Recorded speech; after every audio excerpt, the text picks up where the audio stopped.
If you would like to know how to create a card where you can change the face by turning a wheel, then stay tuned and I will show you exactly how to do this.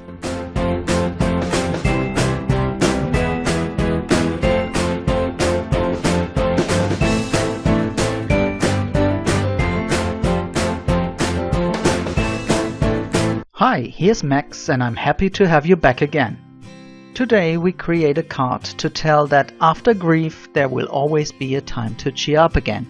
And therefore I'm first cutting the base for a smiley with a die that leaves a faux stitched edge. And then two more, but this time scalloped circles for the wheels. To turn the edge into a gear-shaped border, I'm using the scalloped circle die a second time. By offsetting the die, I'm receiving twice as much cogs for the wheel than we had scallops before.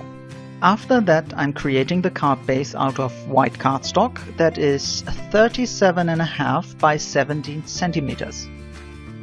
It will be scored at 12, 24 and 37 centimeters and cut off after another 1.5 centimeters, if you did not already cut it in the right size before. Then I'm folding all the score lines and die cut a circle into the middle piece, which will be the front of the card.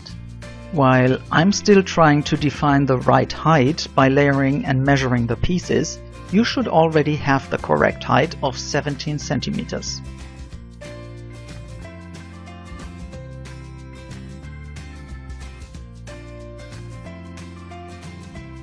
Next I'm creating some eyes with an oval die out of white cardstock, followed by a pupil out of black cardstock.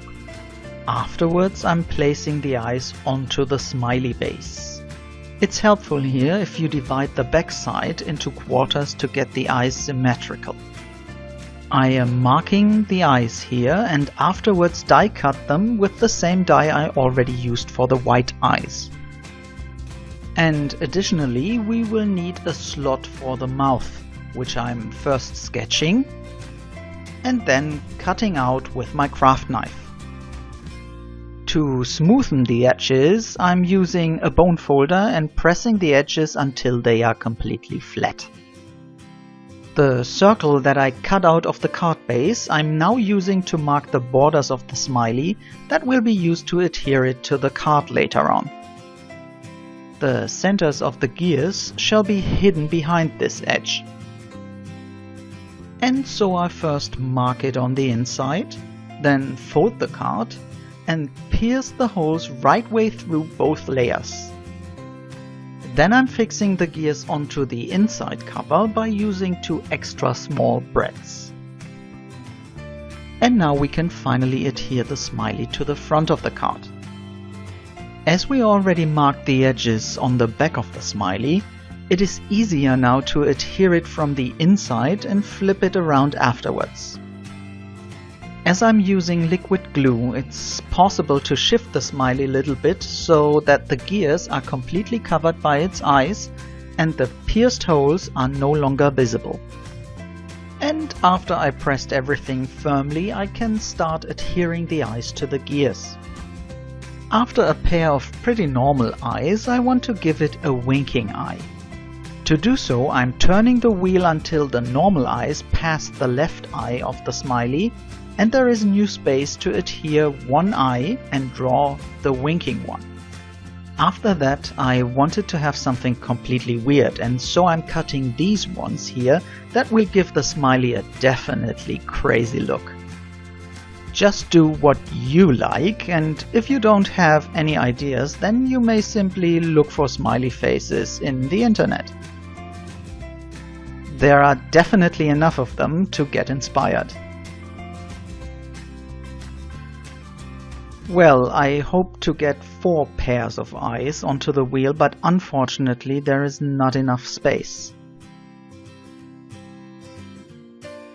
And so I took the crazy eyes off again and repositioned them to get a similar spacing between all the pairs.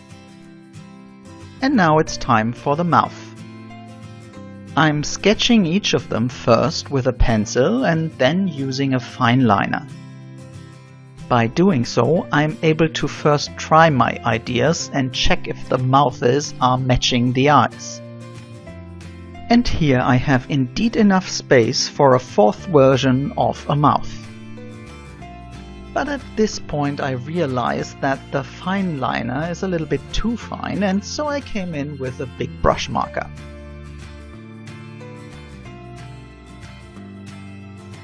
The last mouth should be a yawning or yelling one. And so I need a tongue, which I'm cutting out of red cardstock, adhering to the wheel and then coloring the rest.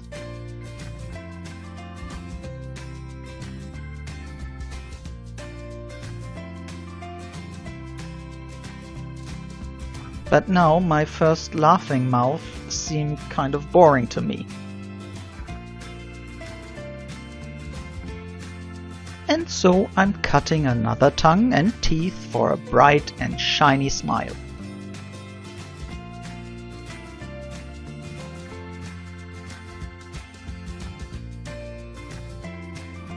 And here I almost forgot to draw the lines for the winking eye with the big brush marker, and so I'm doing that now. The wheel shall move along behind the smiley as close as possible, and so I'm adhering as much of the inside cover as possible to the front of the card. Sounds kind of weird, but that's how it is.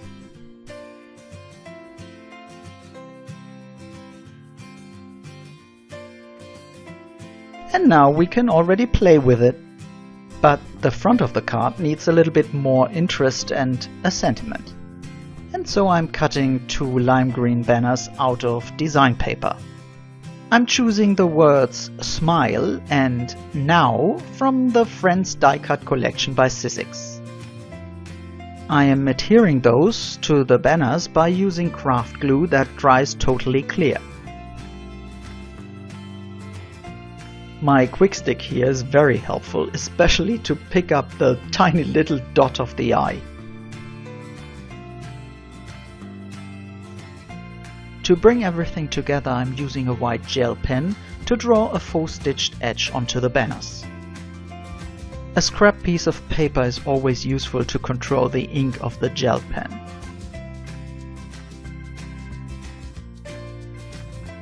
And now I'm adhering both banners with some foam tape, and finally this card is done. And I'm sure that this will cheer up everybody. To be honest, I cannot leave my hands off it myself. And that's it for today. If you liked this card, then I would be happy to get a thumbs up, and if you could leave me a comment. If this is your first time here at Color Your Life, then I would love to have you subscribe, because every week you can see a new video here that hopefully inspires you to bring a little bit more color into your life. And if you are already interested in more, I have listed 2 more card videos here on the screen, or in the info card that is popping up now somewhere on the page. I hope to have you back again next week. Stay crafty, take care, and bye bye.